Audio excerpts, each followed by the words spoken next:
is Laura talking to you live today, and I'm talking about my raw vegan lifestyle.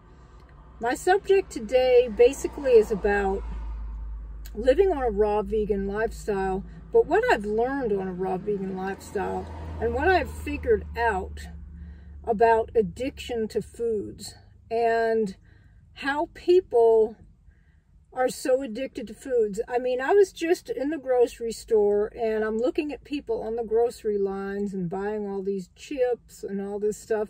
And I'm in there, of course, buying fruit.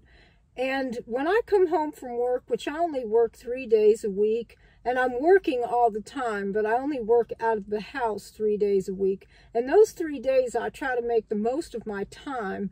Whenever I come home, I get lots of things that I might need for the rest of the week, or depending on what my schedule is. But I'm always ahead of my plan. And people say, well, Laura, I don't understand how you always have time to figure out how to put these meals together and how you always have food ready. How do you figure all this stuff out?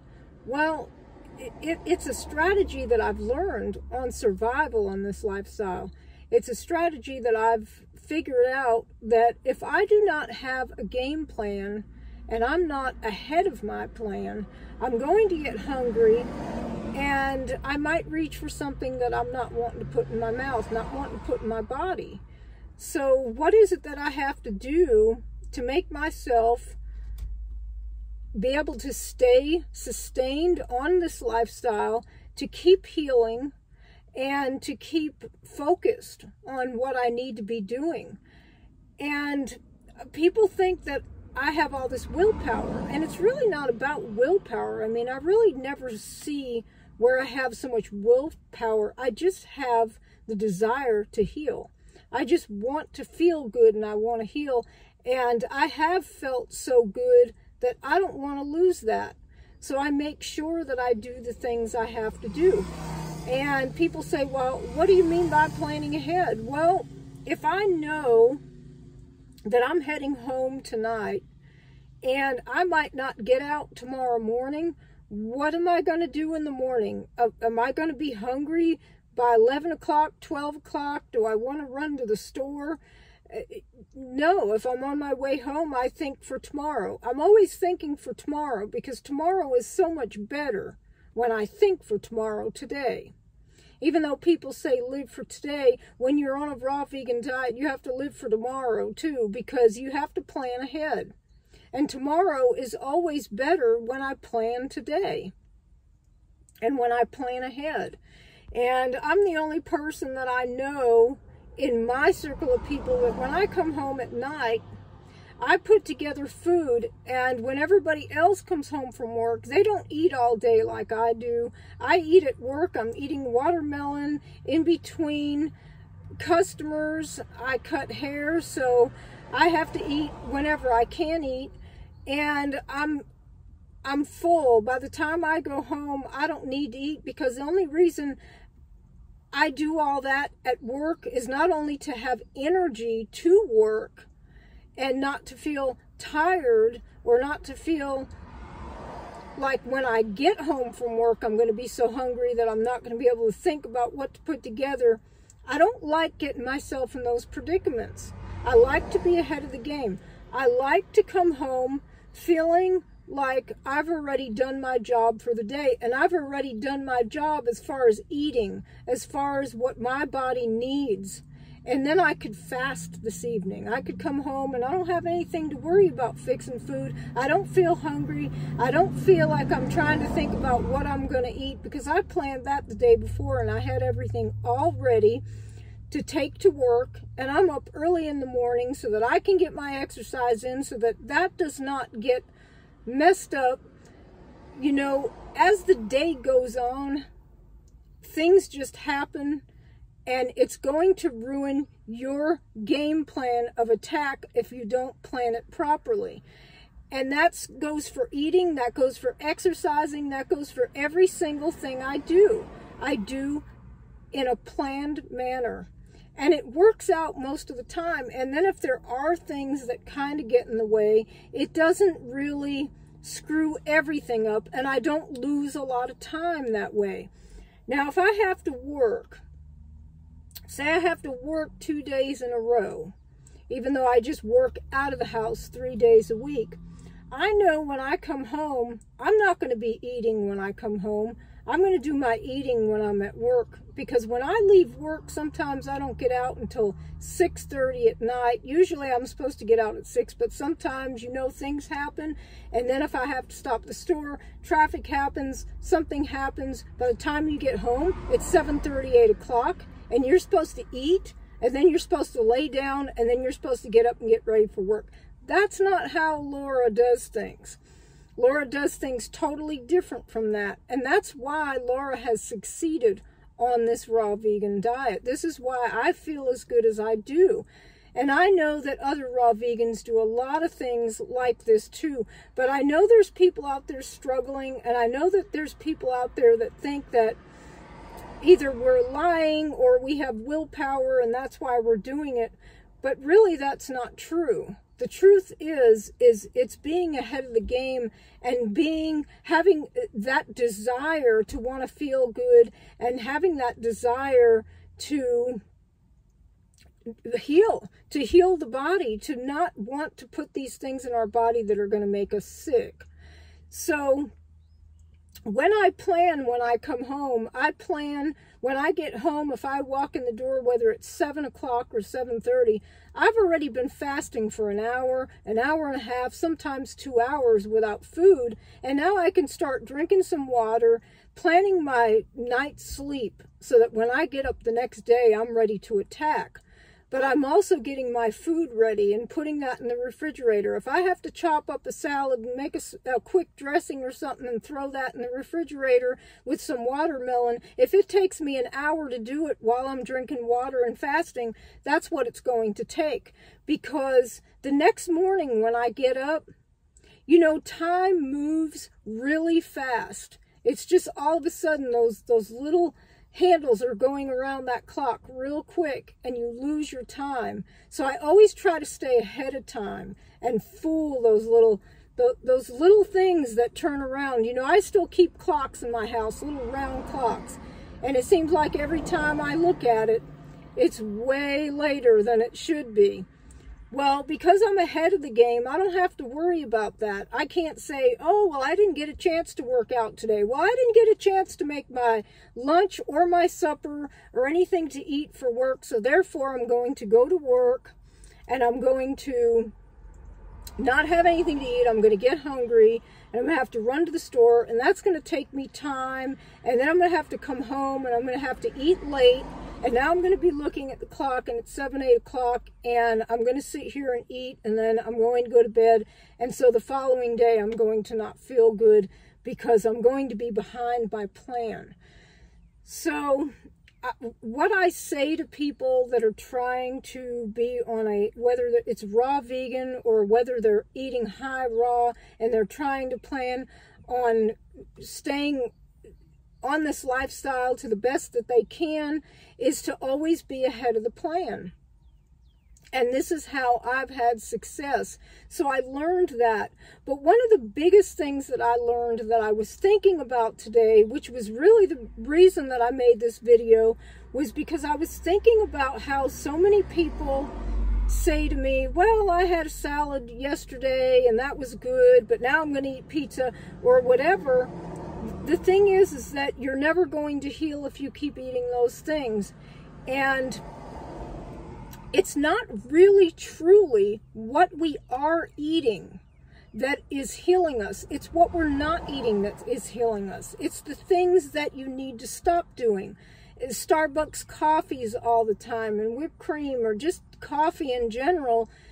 You know, I did have a few customers talk to me about coffee, and I'm thinking about making a video about that because I'd like to talk about a lot of the reasons why I don't drink coffee. But I'm just going to say this one thing about coffee is that it is a drug. If you're going to stay on a drug all the time, even if you're eating raw vegan food, first of all, your body is going to have a hard time absorbing the good foods and nutrients that you're taking in if you keep drinking coffee. There's so many different things about it. and reasons why I feel like it's not a good thing to have in with your raw vegan lifestyle. It's just not good in the game plan long term. I understand it's a hard thing to get off of coffee, but I know that it's going to, in the long run, be the downfall of your diet or your lifestyle if you're trying to succeed on this and you're trying to heal the body. It's not a really healing thing to have caffeine in the body and to have things that are keeping us jacked up all the time, and it's unnatural. We need to get our energy through natural foods, but we need to get our healing through what we're not eating. By fasting with juices, by fasting with water, by sustaining from food if we need to, and then feeding ourselves with fuel that is going to give us power and give us the right enzymes that we need to make us feel good, to make us want to continue on this lifestyle. And people could say it's hard, but it's only hard until you break these addictions. People are so addicted to food. Even when I've went to weddings, and I have a thing planned this month to go to an event, and I always bring all my own food because there's not a damn thing there that I could eat. There's nothing at any event that I will go to if it's not a raw vegan event, which I don't go to raw vegan events. I live in the real world, and I deal with people who just eat whatever, and they eat all different kinds of foods that I don't eat, and most of them are cooked. And even if they have a salad, they usually have some dressing in it that I don't eat, or it's inorganic things that I don't want to eat because it's sprayed with pesticides and a million other things. And anybody that's on a raw vegan life knows what I'm talking about. It's not real easy to explain this kind of stuff to people. They don't really understand it. But what I figured out is that when you go to these events, a lot of times, once people get past the fact that you don't eat like they do, and they get on their merry way in their business, and they're all talking and conversing about different things, they're not paying the least bit of attention to what you're doing, especially if there's alcohol involved, which a lot of these places there is alcohol involved, and I don't drink, but I watch them getting louder and louder as time goes on, and sooner or later it disintegrates what I'm even eating or doing. They don't even barely know that I exist. So I could sit there and eat watermelon, and I could eat my salad, and I'm in my own little world, in my own little raw food world, where people have absolutely no idea what I am doing because they're busy in their lives and consuming these things. And I look at them and I wonder to myself, why are us human beings so addicted? And I've been there myself. I mean, I'm not better than anybody. I just made lifestyle changes. And I look at these people and I go, what are they doing? I mean, they work all week and they're busting their bubble working to try to make a living, and now they come home or they go to an event like this and they're going to sit here drinking alcohol. I watch them eating all these burgers and bad food and having these barbecues, and then they go and they lay down and they yawn. I watch them yawning and they go, oh, I'm so tired from working all week, and I'm wide awake. I mean, I just feel like I just fueled my body and I'm ready to roll. And these people are all just dying out. It's just really unbelievable, the addiction of foods. And how important it is to stay away from these poison foods to be able to heal our bodies. So this was a main lesson that I learned, is plan for attack. Plan my meals, plan my day, be ahead of the game every day, and this is the way that you can succeed. Figure out what it is that you have to do the night before to succeed the next day. And do not eat before bed. Don't eat a couple hours before bed, because you're going to wake up in the morning and you're going to feel like you had a hangover, even if you eat raw foods, because when your body lays down on all these undigested foods, you're not getting the proper amount of sleep. I found out that I only need to sleep for 6 hours a night now, and hopefully, as my body continues healing, I hope I can live on less sleep, because I've seen other raw vegans who've done this for 20 years who sleep 4 hours And the less sleep that I need, the better, because the more I can get done. And I get a lot more done. I get a lot more done than most people because I have so much more energy, and I have my plan attack ready first thing in the morning. And some mornings I'm up at 4:30, and I've already done a day's work in 2 hours before I even have to start working out and getting ready for work. So my life is so much more fulfilled. I'm able to do things that I just never thought that I'd ever be able to get done. What I get done in a day used to take me 3 or 4 days to get done, and by the time I got it done, I had to do it again, and then I was confused, and I was dealing with brain fog, and I didn't know where to start. And you've got laundry piled up, you've got things that you're trying to figure out what you're going to eat, what you're going to do, when you're going to do it, and the time keeps going by, and all of a sudden you're in this dilemma where you feel stressed out. And then what do people do? They reach for a drink, they reach for drugs, or they reach for some bad food that they call comfort food. And comfort food is not what is going to give your body nourishment. Comfort food is nothing but a bunch of junk that you're throwing into your body that's going to make you feel sick and make you feel hungover in the morning, give you all this up and down sugar, and make you feel so tired when you wake up that you need that cup of coffee. And you know, the vicious cycle that just keeps going round and round and round. Well, I'm just glad to say that I'm off that merry-go-round, and I just hope that I can really encourage people and inspire people to get off that merry-go-round. And I guess that's all I have to say. So peace out, stay raw, bye.